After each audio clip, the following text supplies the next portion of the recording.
Bonsoir mes bien-aimés dans le Seigneur, en ce 1er novembre 2021, je vais continuer par la grâce du Seigneur vous détailler ce que j'ai vu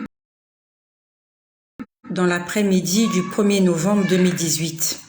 Donc pour ceux qui sont abonnés et pour ceux qui ont commencé à suivre hier, je vous ai dit comment le Seigneur ce jour-là, entre 15 heures et à peu près 19 heures, il était venu me ravir en esprit pour me montrer certaines choses. Donc, ce matin-là, je vais récapituler rapidement ce que j'ai dit depuis là. Donc, ce matin-là, je me suis réveillée, j'ai appelé ma copine, une amie, pour qu'elle n'aille pas au cimetière à la tombe de son père. Et dans l'après-midi, dès que ma fille s'est endormie, j'ai commencé à prier et pendant que je priais, je veux dire que, en fait, le Seigneur est venu me prendre en esprit et il a commencé à me montrer certaines choses. Donc, pour ceux qui viennent de nous rejoindre, afin de mieux comprendre le témoignage que je suis en train de vous faire aujourd'hui, je vous exhorterai d'aller écouter les vidéos précédentes. Donc, tout à l'heure, j'étais en train de vous dire que quand nous avons quitté la prison, le Seigneur m'a présenté l'ange Gabriel. J'ai vu l'ange Gabriel. C'est un jeune homme, un beau jeune homme, bien habillé, avec un vêtement étincelant que je peux même pas... En fait, c'est difficile à expliquer comment il était habillé, mais c'était, on va dire, c'est juste un vêtement de gloire. Puis après, on allait toujours sur la droite. On se dirigeait toujours sur la droite, dans les airs. Vraiment, tout se passait sur les airs. On était en train de planer. Donc, la personne qui m'accompagnait était sur ma droite. Quand on allait sur la droite, quand on a quitté l'ange Gabriel, on s'est retrouvé dans une maison. En fait, c'était exactement dans une chambre. C'était une chambre, la chambre de quelqu'un. Et dans cette chambre, bonsoir à ma sœur Alda Ouini, fidèle au poste, que le Seigneur te bénisse et te fasse du bien. Donc, je peux voir qu'on est dans une chambre. Je peux voir cette chambre-là. Même pendant que je parle, je suis en train de revoir la chambre. C'était une grande chambre. Les murs étaient pas en blanc. Et à l'intérieur de cette chambre, tout était blanc. Donc, le lit était blanc. Les fauteuils étaient blancs. Les meubles étaient blancs. C'était vraiment comme la chambre d'un roi. Quand je dis comme la chambre d'un roi, quand on voit les films à la télé, les films de Louis XIV, Louis XVI, ainsi de suite, vous voyez comment leur chambre, elle était grande, elle était bien équipée. Et cette chambre-là ressemblait justement à une chambre des temps anciens. Parce que je pouvais voir des vieux meubles à l'intérieur, des meubles genre, des meubles Louis XIV. Vous voyez un peu, vraiment dans les films anciens. Donc dans cette chambre-là où tout était blanc, je vois arriver quelqu'un. Il y a une personne qui... Non, en fait, c'est le Seigneur qui m'a amené dans cet endroit. Le Seigneur m'a amené dans cet endroit, c'était la chambre de quelqu'un. Donc au départ, quand je suis arrivée dans cette chambre, on est arrivé parce que nous étions deux. On est arrivé dans cette chambre-là, la chambre était vide, il n'y avait personne. Et j'étais juste en train, en fait, on va dire que j'étais en train de regarder, d'admirer cette chambre où il y avait des vieux meubles, genre les lits Louis XIV, des meubles Louis XIV. Donc il y avait un lit, il y avait un salon, il y avait un bureau. C'était vraiment une grande chambre. Et je vois quelqu'un arriver sur notre droite. Il y a une personne qui est arrivée. Cette personne-là, c'était un homme.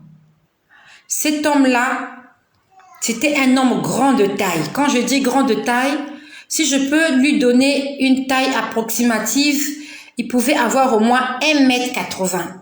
Vous voyez, quand vous voyez cet homme, en fait, c'est un homme grand, beau. et un homme bien bâti. Vraiment, quand je dis bien bâti, cet homme-là entre sur la droite. Il entre dans la pièce. Il avait porté un peignoir de couleur noire. Il avait porté des sandales de bain de couleur noire. Lui-même, il était noir. Quand je dis qu'il était noir, pas la peau noire des Africains. Il était noir obscur. Il était noir obscur. Enfin, en fait, je peux dire que c'est qu'en fait, il était noir. Noir comme ça. Quelqu'un de noir comme ça n'existe pas. Mais il était noir comme ça. Son corps était noir. Je pouvais voir sa silhouette. Grande taille. Musclé. Quand je dis musclé, c'est vraiment un mannequin. Il avait porté un peignoir. Beaucoup de gens ont posé la question comment j'ai su qu'il avait porté un peignoir. Je sais qu'il avait porté un peignoir. Je sais qu'il avait des sandales de bain. Il était tout noir. Il n'avait pas de visage, mais il avait une apparence. Donc je voyais l'apparence d'un homme et juste par son apparence, je pouvais sentir l'orgueil dans cette personne. C'est quelque chose qui est difficile à expliquer parce que c'est pas évident de voir dans la rue quelqu'un et de dire que cette personne est orgueilleuse. Mais moi, quand j'ai vu cet homme-là, je pouvais... en fait, il reflétait l'orgueil dans son essence même. Il reflétait l'orgueil, la fierté. Donc, vous sentez que cette personne est orgueilleuse et voilà, noir obscur. Vraiment, il était noir comme ça. Noir comme ça. J'ai pas vu de visage, donc je peux pas vous faire un dessin, mais je peux juste vous dessiner un homme, grand de taille, bien bâti, noir, obscur, comme la nuit. Donc il est venu sur la droite. Il est entré. Il marchait de façon très arrogante. Cette personne-là est entrée. Je ne savais pas qui c'était, mais je pouvais sentir la négativité en cette personne-là. La personne n'avait pas de visage. Quand je dis n'avait pas de visage, j'ai pas vu ses yeux, j'ai pas vu son nez, j'ai pas vu sa bouche, j'ai juste vu son apparence. Mais il était... Ok, merci à Corinne. D'accord, merci de comprendre parce que j'essaie en fait, puisque c'est moi qui ai vu, j'essaie de vous transmettre ce que j'ai vu. Merci de comprendre. Merci à Corinne Vierine. Merci beaucoup. Donc, il entre dans la pièce de façon très arrogante. Vous voyez, quand quelqu'un est sûr de lui, il marche... ça empeste les ténèbres. C'est exactement ça. C'est vraiment, ça sentait les ténèbres. Ça sentait la méchanceté. Ça sentait tout ce qu'il y a de mauvais. Vraiment, ça sentait, pourtant, l'endroit était beau. L'endroit était beau. L'endroit était chic. Il y avait de beaux meubles de temps anciens et les meubles étaient blancs. La chambre, elle était blanche. La peinture était peinte en blanc. La chambre était peinte en blanc. Mais lui-même, il était noir. Noir, obscur, ténébreux, c'est comme vous voulez. Donc, il entre dans la pièce, il va s'asseoir en face de sa coiffeuse. Il y avait une coiffeuse dans la chambre. Il s'assoit en face de sa coiffeuse, il se met à se limer les ongles.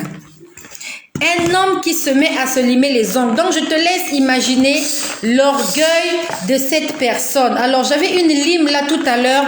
Je vais vous montrer comment la personne faisait. La personne avait des ongles très longs en face de sa coiffeuse.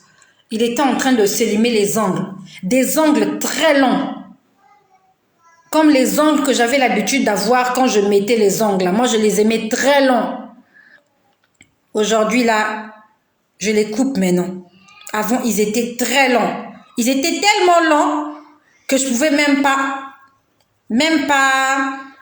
Je pouvais même pas mettre une boucle d'oreille. En fait, ils étaient tellement longs que même une fermeture, tu peux même pas attacher ta fermeture.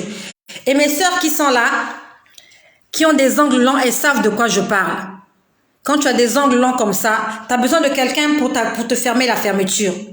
Quand tu as des ongles longs comme ça, tu as besoin de quelqu'un pour... Vraiment, tu as besoin d'aide. Même pour te brosser les cheveux, c'est difficile, c'est pas possible. Même quand tu fais la cuisine, c'est désagréable. Désagréable. Mais pourtant, on aimait ces choses-là. C'était inconfortable. Quand je mettais ces choses-là, c'était inconfortable, mais tu es possédé par un esprit qui te pousse à faire ces choses-là. Je ne pouvais même pas me gratter la tête. Parce que quand je me gratte la tête, en fait, vous avez des mèches de cheveux qui entrent et après les ongles se cassent. C'est vraiment quelque chose de très désagréable. Et surtout quand tu manges avec la main. Quand tu as des ongles longs, quand tu manges avec la main, tu as toute la nourriture qui entre dans les ongles. Et après, tu es obligé de... C'est dégueulasse. Bref, c'était juste une parenthèse.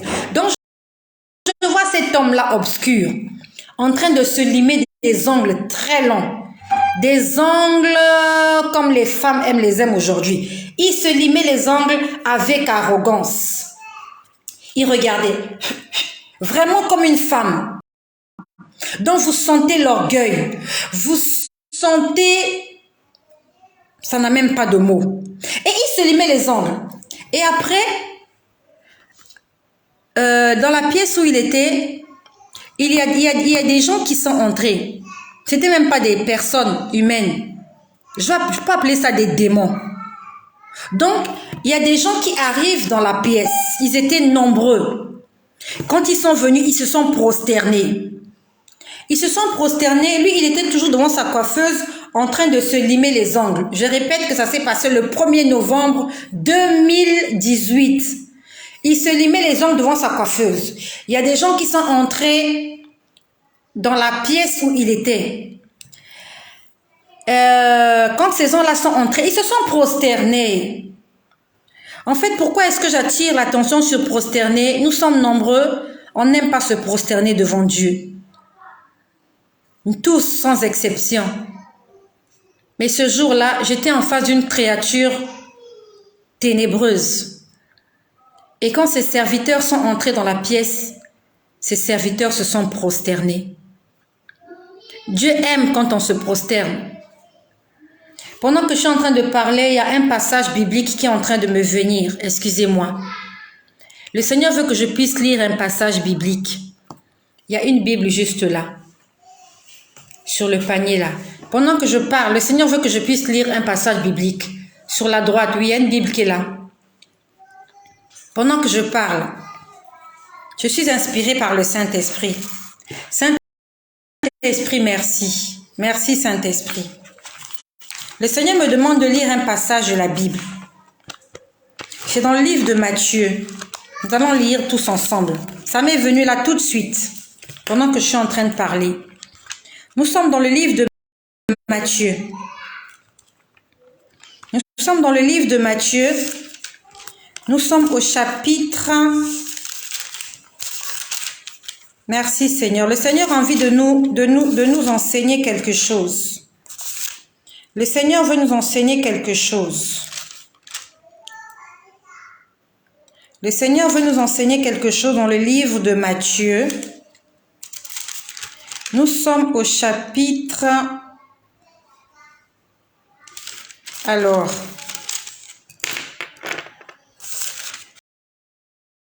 nous allons aller doucement.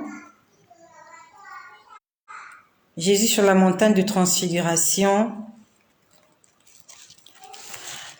Que le Seigneur m'aide. Je suis en train de chercher. Le Seigneur veut que je puisse se retrouver là où il avait guéri l'enfant de la femme gréco-syrienne.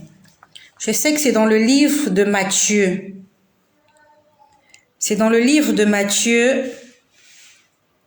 Le Seigneur ne me donne pas le chapitre, donc il m'a juste dit Matthieu. Il m'a juste dit Matthieu, donc je suis en train de chercher Matthieu.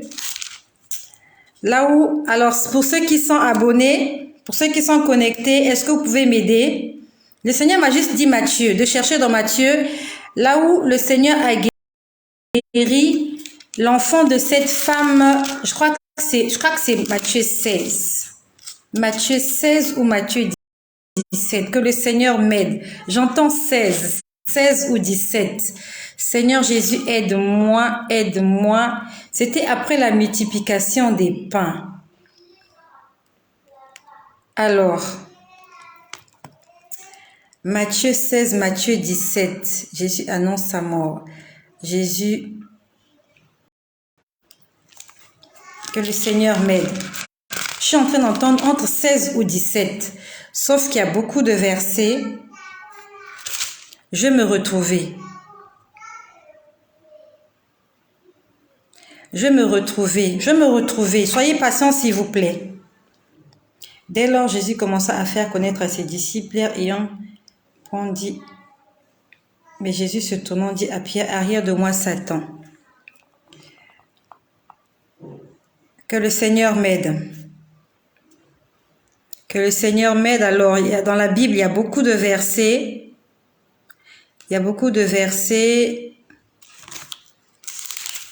Il y a beaucoup de versets dans la Bible. Le Seigneur m'a dit Matthieu. Le Seigneur me dit Matthieu. Bon, c'est pas grave. Sauf que le Seigneur est en train de me dire ceci. C'est dans Matthieu. Dans quel chapitre exactement? Il faut que je cherche. Mais le Seigneur est en train de me dire ceci. Lorsque je vais trouver ce chapitre-là, je vais vous le lire. Le Seigneur me dit ceci. Il y avait une femme gréco-syrienne.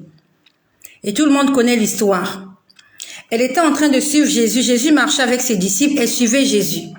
Elle était en train de lui dire, « Fils de David, aie pitié de moi. Il y a ma fille qui est possédée par des esprits impurs. » Alors, je ne sais pas, est-ce qu'il y a quelqu'un qui va m'aider avec ce verset? Alors, ok, il n'y a personne, c'est pas grave. Donc, le Seigneur Jésus-Christ était en train de marcher avec ses disciples. Il y avait cette femme-là, gréco-syrienne, on va dire une païenne. Elle a dit, Seigneur, il y a ma fille qui est possédée par des esprits, j'aimerais qu'elle soit guérie. Et Jésus lui dit, et avant, en fait, même avant que Jésus ne puisse plus parler, les disciples lui disaient, Seigneur, il y a cette femme-là qui nous suit, demande-la Matthieu 25. Ah, merci à Fanny Dia, merci beaucoup. Matthieu 15, verset 21. Merci beaucoup d'être connecté. Ok, d'accord, nous allons lire. Ça, en fait, le Seigneur m'a demandé de lire ce chapitre-là pour nous montrer la puissance de la prosternation. Quand on se prosterne.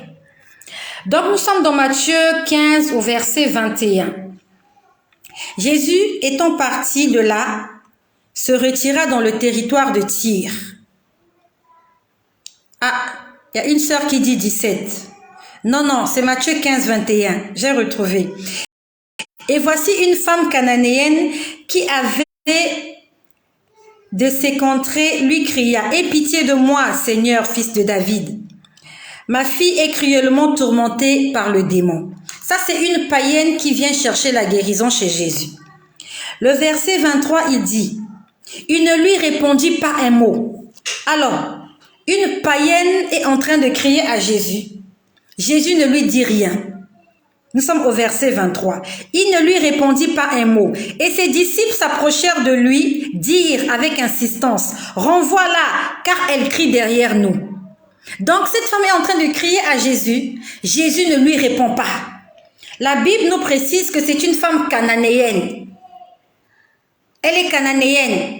Elle est de Canaan. Mais il y a quelque part où on dit elle est gréco-syrienne. Je crois que c'est dans un autre livre. Dans un autre livre, soit dans Luc ou dans Marc, on dit qu'elle est gréco-syrienne.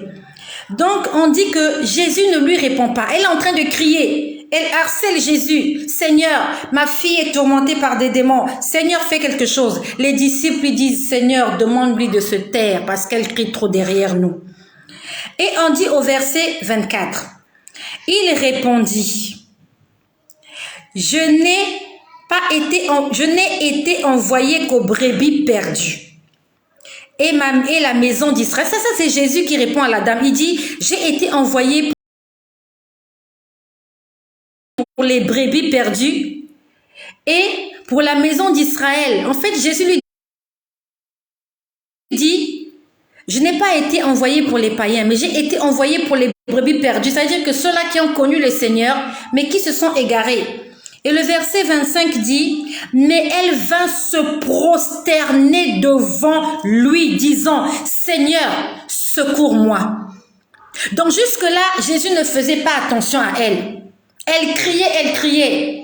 Jésus ne faisait pas attention à elle. À telle enseigne, les disciples ont dit, Seigneur, demande-la de s'en aller. Et après, le Seigneur lui répond quand même, lui dit, je ne suis pas venu pour les autres, je suis venu pour les brebis perdues. On dit au verset 25, mais elle vint et se prosterna devant Jésus. Elle avait le secret. Elle savait qu'elle ne méritait pas. Elle était païenne. Elle criait à Dieu. Elle criait à Jésus. Jésus ne voulait pas l'écouter. Mais quand elle s'est prosternée, le verset 26 dit, il répondit. Là maintenant Jésus commence le dialogue. Parce que la femme s'est prosternée. Verset 26, il répondit, il n'est pas bien de prendre le pain des enfants et de le jeter aux chiens. La femme dit, oui Seigneur, dit-elle, mais les petits chiens mangent les miettes qui tombent de la table de leur maître. Le verset 28 dit, alors Jésus dit à la femme, ta foi est grande, qu'il te soit fait comme tu veux. Et à l'heure même, sa fille fut guérie. Pourquoi? Parce qu'elle s'est prosternée. Le fait de se prosterner, c'est un signe de soumission. Pendant que je parle de prosternation, vous savez comment les anges se prosternent? Les hommes ne savent pas se prosterner. Et quand je dis ces choses, je sais de quoi je parle. Nous les hommes, on ne sait pas se prosterner. J'ai vu des anges se prosterner. Les anges se prosternent devant le Seigneur. Quand un ange se prosterne, il devient comme une boule. Vous avez l'impression qu'il prend sa tête, il met entre ses jambes. Le jour où le Seigneur est venu me parler, je n'ai jamais retenu cette date-là parce que, en fait, j'ai jamais noté cette date-là. C'était un soir.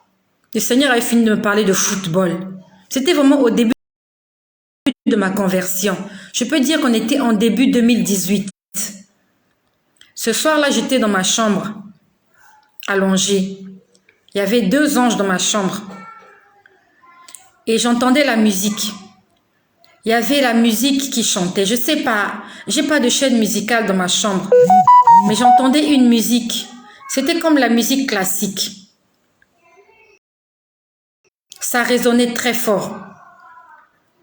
J'étais en train de me poser la question de savoir qui était en train de jouer cette musique-là. Et les 2 anges qui étaient dans ma chambre étaient en train de danser. Ils étaient en train de danser. Vous savez comment on danse les danses comment on appelle ça? Les ballets, le ballet, comme quelque chose comme ça. Là. Moi, j'ai vu ça dans les vieux films de Sissi l'impératrice. Ils ne dansent pas comme nous ils dansent pas de façon profane, non. Dans le temps, les rois, les reines se respectaient. Et ils dansaient. Il y avait vraiment la distance entre les 2 personnes qui dansaient. C'est pas comme aujourd'hui. Les gens dansent, frotter les uns contre les autres. Eux, c'est pas comme ça. Ils étaient vraiment à distance. Et ces anges-là, c'est comme ça qu'ils dansaient. Ils se tenaient par la main et vraiment à la distance. Et ils étaient en train de danser cette chanson-là. Une chanson, genre chanson, comment on appelle ça? De l'opéra, là. Je n'aime pas trop ces genres de chansons-là. Et j'étais là allongée sur mon lit. Je dormais pas. J'avais l'impression que j'avais des yeux partout. Parce qu'en fait, ils dansaient derrière moi, mais je pouvais les voir. J'avais l'impression que j'avais des yeux derrière. Et ils m'ont invité. Ils m'ont dit, viens danser avec nous. On va dire que j'étais un peu énervée. J'étais traumatisée. Parce que c'était quelque chose de nouveau pour moi. Lorsque le Seigneur est venu dans ma vie, il m'a demandé d'abandonner avec tout ce qui était artificiel, Il m'a demandé d'abandonner avec mes faux cheveux. Il m'a demandé d'arrêter de mettre des faux ongles. Il m'a demandé d'arrêter avec le maquillage. Et ce sont des choses qui faisaient partie intégrante de ma vie. C'était ça ma vie. Je ne pouvais pas sortir avec des cheveux sales. Je ne pouvais pas sortir sans me maquiller. C'était pas possible. Je ne pouvais pas sortir sans bijoux. Et quand le Seigneur vient dans ma vie, il me demande d'abandonner tout ça. On va dire que j'étais traumatisée, j'étais énervée. C'était un mélange de sentiments qui me rendait triste. En fait, je n'avais plus la joie de vivre. Et ce soir-là, vraiment, je peux dire que j'étais triste, j'étais pas bien. Je portais plus mon tissage, je portais plus mes bijoux, je me maquillais plus. J'avais l'impression que la vie n'avait plus de goût. Et ces deux anges-là, ils me demandent de danser avec eux. Franchement, c'était la dernière chose que j'avais envie de faire. Puis après, la musique passait. Puis après, j'ai entendu un tonnerre. J'ai entendu le tonnerre. Ça sonnait très fort. Boum! Quand j'ai entendu le tonnerre, j'avais l'impression que c'est comme si j'étais morte. Quand il y a eu le tonnerre, la musique s'est arrêtée. Déjà que la musique, je ne sais même pas qui a mis la musique là. La musique s'est arrêtée. Les deux anges là, quand il y a eu le tonnerre, les deux anges ont été projetés. Alors qu'ils étaient en train de danser. Dès que j'ai entendu le tonnerre, ça sonnait très fort. J'étais pétrifiée sur mon lit. Je me posais la question de savoir... Est-ce que je suis morte? Est-ce que c'est la fin du monde? Toi qui m'écoutes, faut pas blaguer avec Dieu. Ne blague pas avec Dieu. C'est pas parce que tu veux mener ta vie comme tu l'entends et que jusque-là, Dieu ne t'a pas encore prouvé qu'il est Dieu, que toi tu crois que Dieu est faible. Le tonnerre, ce tonnerre-là, il faut faire attention. Nous devons craindre Dieu. Toutes les personnes qui parlent, qui disent que ce jour-là, devant le tribunal de Dieu, je vais m'expliquer, je vais me justifier, c'est faux. Tu ne pourras même pas parler. Devant Dieu, tu ne peux pas parler. C'est pas possible que tu parles devant Dieu. Parce que Dieu est ton créateur. C'est pas possible. Arrêtons d'être orgueilleux. L'être humain n'est rien. Nous ne sommes rien. La preuve en est quand quelqu'un est mort. Quand quelqu'un est mort, vous le regardez, il ne bouge plus. Il ne parle plus. Tu peux lui faire tout ce que tu veux. Tu peux lui couper le nez. Tu peux lui ouvrir l'abdomen. Tu peux vider ses intestins. Tu peux lui crever les yeux. Il ne va plus répondre. L'être humain est zéro. Nous sommes rien. Juste le tonnerre. Le tonnerre. Un seul tonnerre. La musique s'est arrêtée. Les anges ont été projetés par le tonnerre.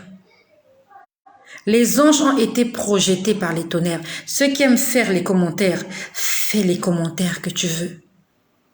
Le jour où tu vas voir Dieu, le jour où tu entendras la voix de Dieu, tu vas te rappeler de ce que tu entends aujourd'hui. Moi, je crains ce Dieu-là. J'ai peur de Dieu.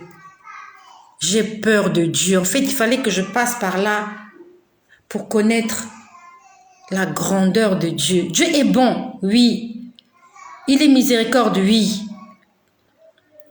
Mais il est un feu dévorant. Et ne cherche pas que Dieu se mette en colère contre toi. Ne cherche pas à... Comment je peux dire? Ne cherche pas la fureur de Dieu. Cherche à faire plaisir au Seigneur. Quand Dieu se met en colère, c'est pas beau. Donc, quand il y a eu le tonnerre, les anges ont été projetés. Projetés. Donc, c'est comme si Ils ont été projetés. Donc, c'est comme s'il y a eu une explosion. Moi, je n'ai pas vu l'explosion.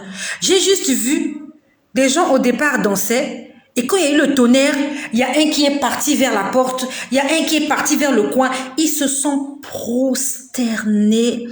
J'avais l'impression qu'ils étaient des ballons. Quand j'ai des ballons, ils sont devenus comme des boules. Toi et moi, quand on se prosterne, on peut remarquer. En fait, on peut dire, ouais, sa tête est là, ouais, ses pieds sont là. Mais eux, en fait, tu comprends pas ce qui se passe. Ils deviennent une boule. Ils étaient prosternés sous forme de boule comme ça. Je me posais la question de savoir ce qui n'allait pas. Les tonnerres ont continué. Il y avait le tonnerre. Il y avait les éclairs. Il y avait les bruits des vagues de la mer. J'avais l'impression que j'étais à côté de la mer. Puis mon plafond a disparu. Je pouvais voir le ciel. Je dormais pas. C'est pas un songe. C'est pas un songe que je vous explique. C'est quelque chose de réel.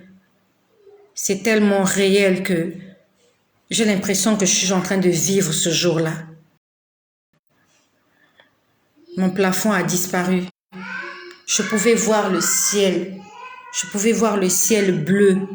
Pas le bleu de la journée, mais le ciel bleu. C'était un bleu différent. Ce bleu-là était différent. Et juste au fond de ce bleu, je voyais un portail. Il y avait un portail. Le portail avec des grilles.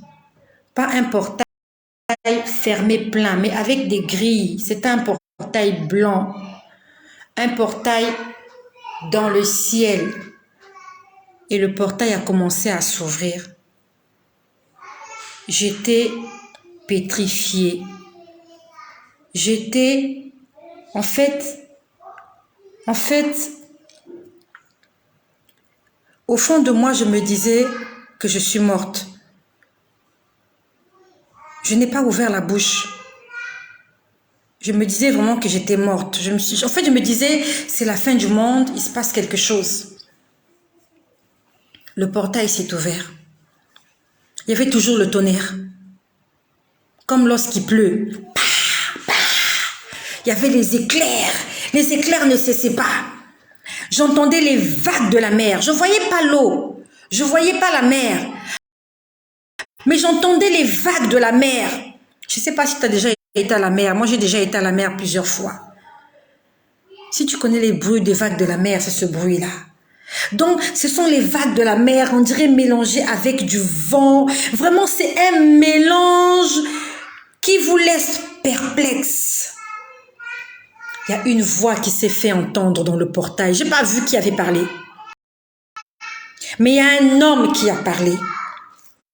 Cet homme-là m'a dit, « Je suis l'Éternel, ton Dieu.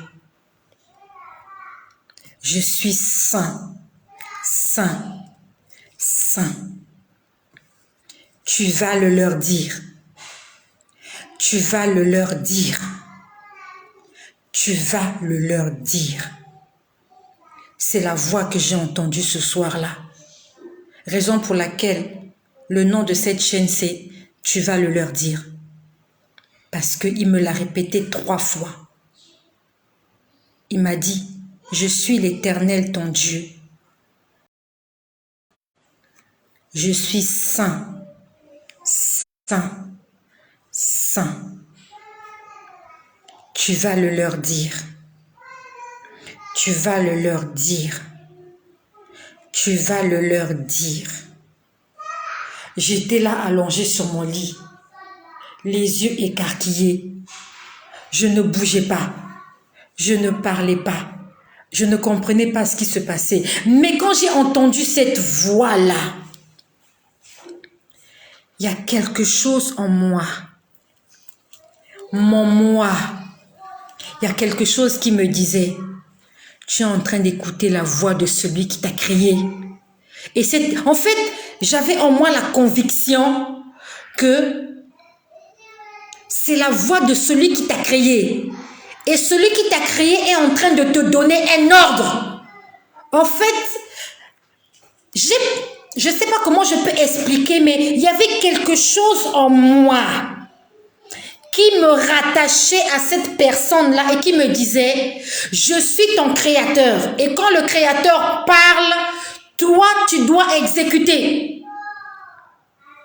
C'était comme une information, c'était quelque chose de, je sais pas, c'était quelque chose, je sais pas comment je peux expliquer, mais c'est comme une transfusion sanguine. C'est comme une perfusion. Même si tu ne vois pas, mais il y a une information qu'on est en train de te donner et tu as compris l'information. Dieu n'était pas fâché ce jour-là. Il n'était pas en colère. Mais il est venu me parler et mon corps, mon être, mon âme a réagi. Je n'étais pas devant le tribunal de Dieu pour rendre compte de ma vie. Mais je te laisse imaginer si ce jour-là, je devais rendre compte de ce que j'avais fait. Déjà que je n'avais même pas à parler. Là, Dieu n'était pas en colère, mais je n'ai pas pu parler. Mais je te laisse imaginer si Dieu est en colère contre toi. Si Dieu... J'ai un problème de batterie. J'ai un problème de batterie, donc je vais me déplacer. Sinon, ça va couper. Donc, c'était juste une parenthèse pour te dire, nous devons craindre Dieu. Nous devons craindre Dieu. J'ai un problème de batterie. Je suis en train de chercher le chargeur. Voilà. Nous devons craindre Dieu. On ne blague pas avec Dieu.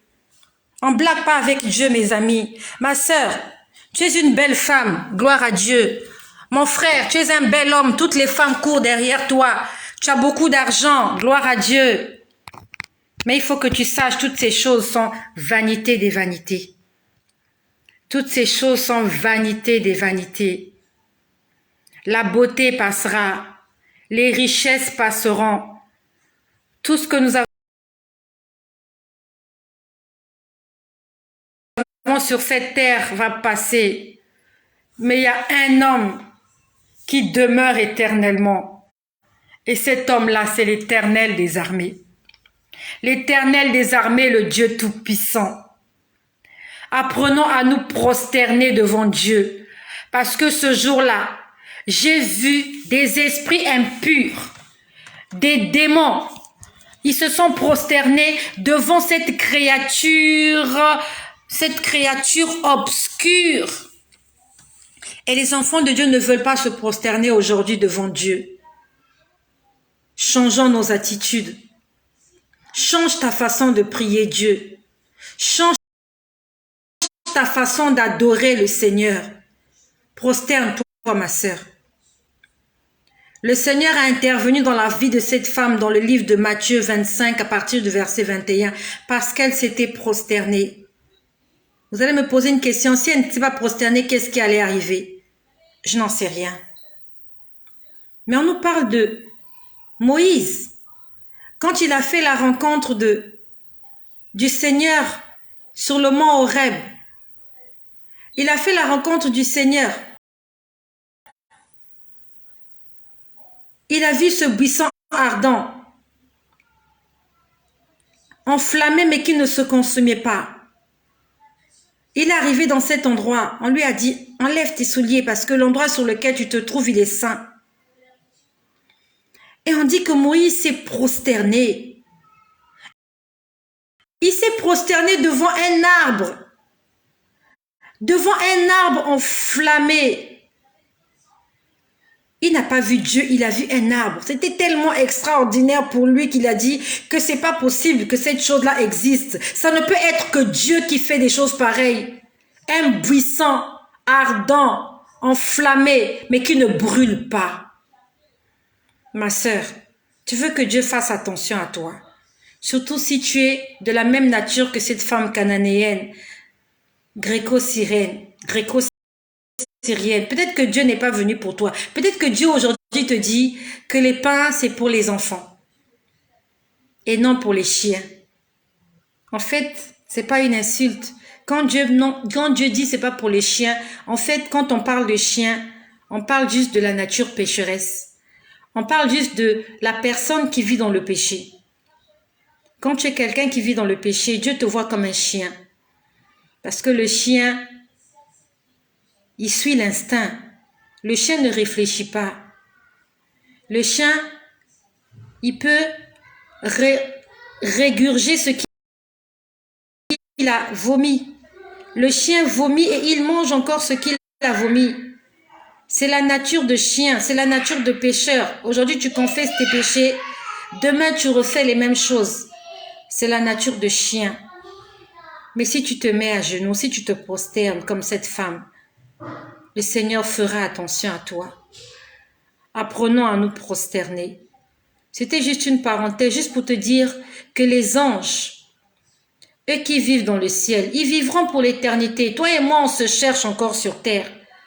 On est en train de se battre avec les problèmes que nous rencontrons, avec le péché, avec la sanctification, avec la sorcellerie dans nos familles. Les anges n'ont pas tous ces problèmes-là.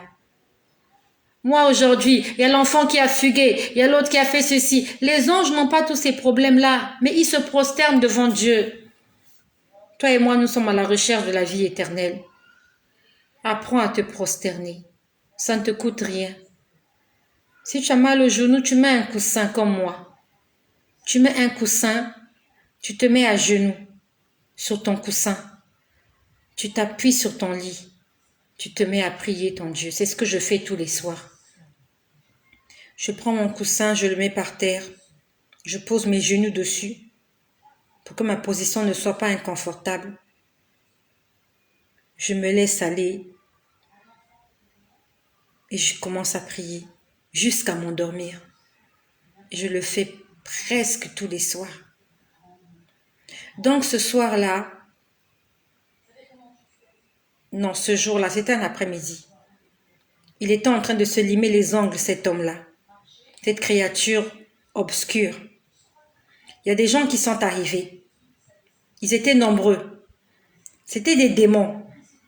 Parce qu'ils étaient aussi des créatures bizarres. Ils sont arrivés.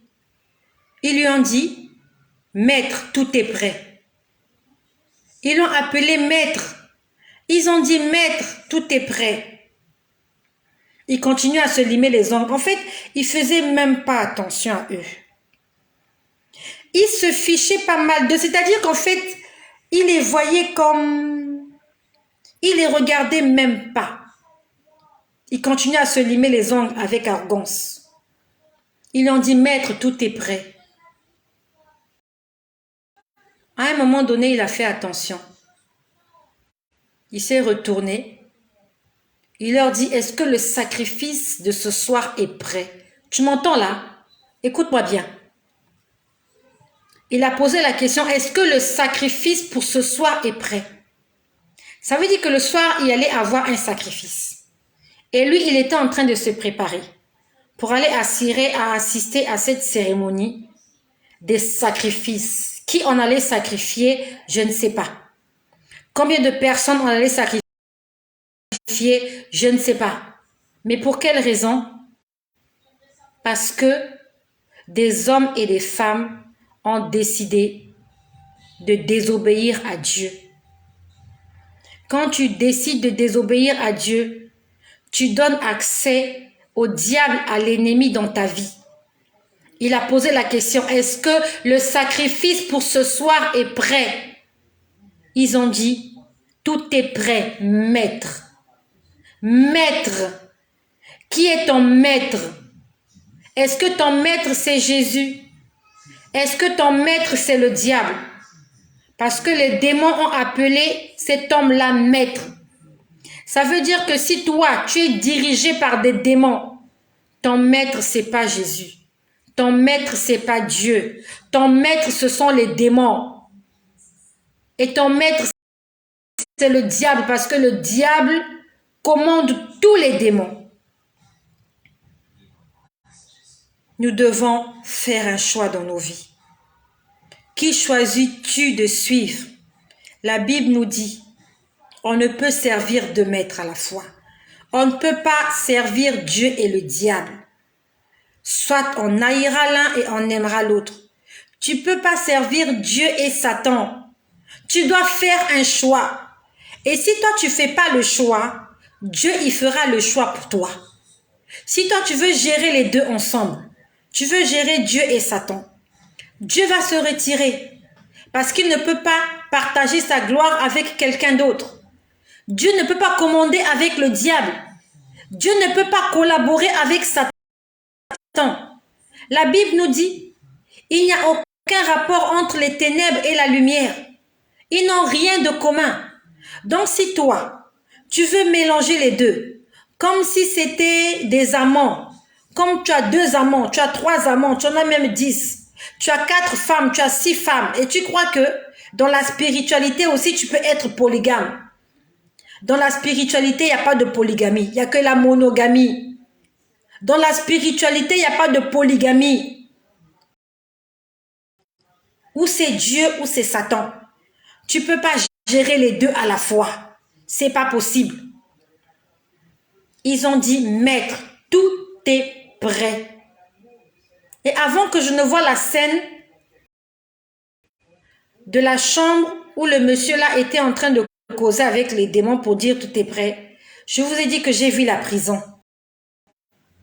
Ils avaient emprisonné des gens parce qu'ils avaient fêté Halloween, parce qu'ils avaient commis des bêtises, parce qu'ils avaient péché. Et le fait d'avoir donné accès au diable, ils ont été capturés dans des prisons. Et par la grâce de Dieu, j'ai pu ouvrir ces prisons avec une clé. Il y avait 3 clés accrochées à cet anneau. Le Seigneur a permis que je puisse ouvrir les cellules avec une clé. Les 2 autres clés, je ne sais pas à quoi ça sert.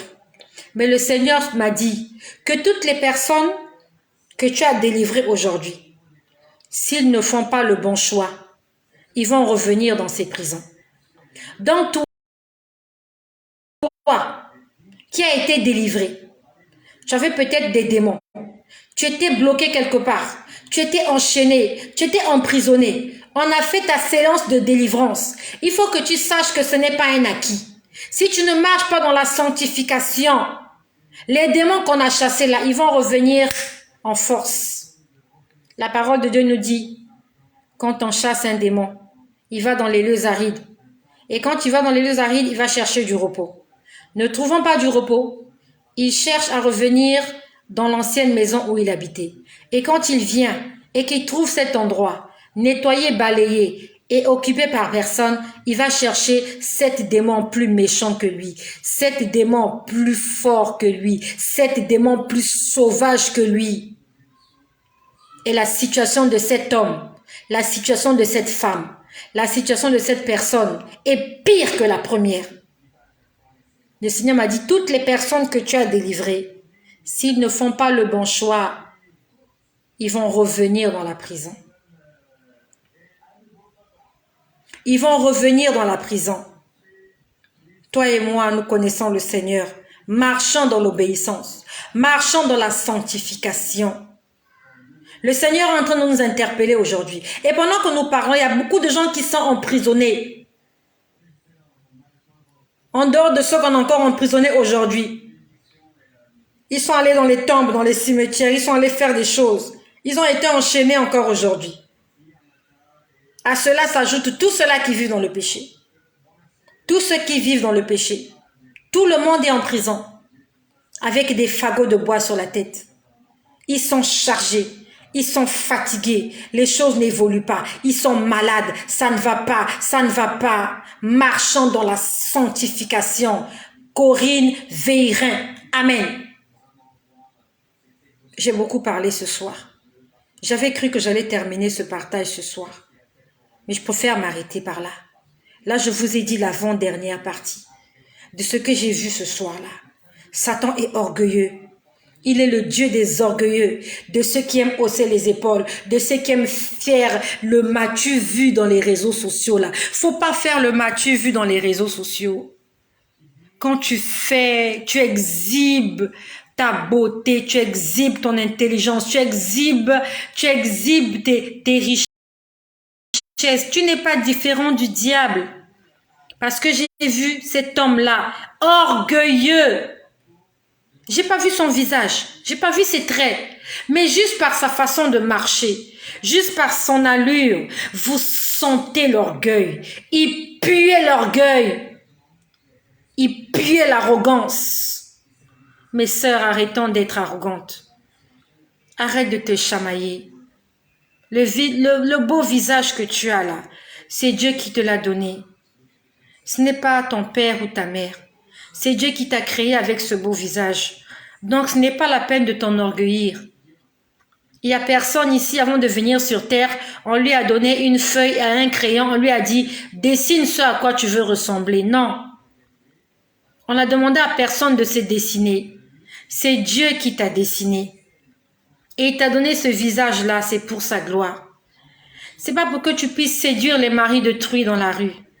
C'est pas pour que tu puisses pousser les autres à pécher que Dieu t'a donné ce beau visage, cette belle forme que tu as, ce beau fessier que tu as. C'est pour la gloire de Dieu. C'est pas pour exhiber cela sur les réseaux sociaux. La poitrine que Dieu t'a donnée, c'est pour ta gloire, c'est pour la gloire de Jésus. C'est pour que lorsqu'on te voit, qu'on se dise que Dieu a créé de belles personnes. C'est pas pour que tu puisses pousser les hommes à l'impudicité. C'est pas pour que tu puisses pousser les hommes à la fornication. C'est pas pour que tu puisses pousser les hommes à l'adultère. Cache ces choses-là. Utilise-les pour la gloire du Seigneur. La Bible nous dit, faites toutes choses comme pour le Seigneur. Utilise les attributs que Dieu t'a donnés. Ton beau visage, tes beaux cheveux, ton beau sourire, ton beau fessier, ta belle poitrine. Utilise ces choses pour la gloire du Seigneur. Et non pour pousser les autres au péché. La Bible nous dit, le scandale doit arriver, le malheur doit arriver, mais maudit soit celui par qui le scandale arrive. Maudit soit celui par qui le péché arrive. Attention, ne soyons pas des occasions de chute. Tu es une belle femme.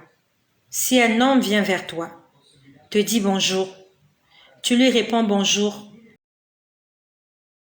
poliment. Il te met à te faire la cour. Commence à lui parler de Jésus. Parle-lui de Jésus. Ne l'insulte pas. Ne le repousse pas. Ne lui donne pas ton numéro de téléphone. N'accepte pas son invitation, mais parle-lui de Jésus. Dépose en lui une sémence, car un jour tu auras des comptes à rendre au Seigneur. Pour tous les hommes qui se sont approchés de toi, Dieu te dira, ils se sont approchés de toi parce que tu avais des attributs. Et j'ai voulu que tu te serves de ces attributs-là pour ma gloire. Parce que les hommes aiment les formes que tu as. Et je voulais que chaque fois qu'un homme s'approche de toi, que tu lui annonces la bonne nouvelle. Pas pour que tu te laisses inviter dans un restaurant chic, que tu ailles dîner, que tu ailles déjeuner avec lui, non. Que tu ailles dans un endroit secret avec lui, non. Mais que tu lui annonces la bonne nouvelle. Comment utilises-tu la beauté que Dieu t'a donnée? Comment utilises-tu le charme? Comment utilises-tu les attributs, les dons que Dieu t'a donnés? Toutes ces choses que Dieu a mis en ta disposition, comment tu les utilises? À bon escient ou bien tu les utilises mal? Un jour, nous aurons des comptes à rendre au Seigneur. Il est 22 heures. Je suis en train de parler depuis 21 heures, je crois. Ça fait 1 heure que je parle. Je crois que je vais m'arrêter par là. J'ai une dernière partie que je dois terminer. Je ne sais pas si je reviendrai ce soir la terminer ou alors si je vais continuer ce partage demain. Je te bénis, toi qui as été connecté pendant tout ce temps, qui a entendu ce partage. Et je suis sûre que ce partage t'a édifié, t'a fait du bien. Ne le garde pas pour toi-même. Partage-le à quelqu'un qui a besoin aussi d'être fortifié comme toi. Que le Seigneur bénisse ma sœur Charlotte Abondancia, depuis la Tunisie, ma sœur Corinne, ma sœur Alors, je vais lire vos noms. Il y a mon pasteur, le pasteur Kanya qui est là. Que le Seigneur te fasse du bien, pasteur Kanya. Il y a ma sœur Alda Oyini depuis Brazzaville. Il y a ma sœur Florence Outinam. Que le Seigneur vous bénisse, toutes mes sœurs. Soyez fortifiés dans le nom puissant de Jésus-Christ, marchant dans l'obéissance, marchant dans la sanctification, marchant dans le pardon, marchant dans l'amour, car notre Seigneur Jésus-Christ revient très bientôt.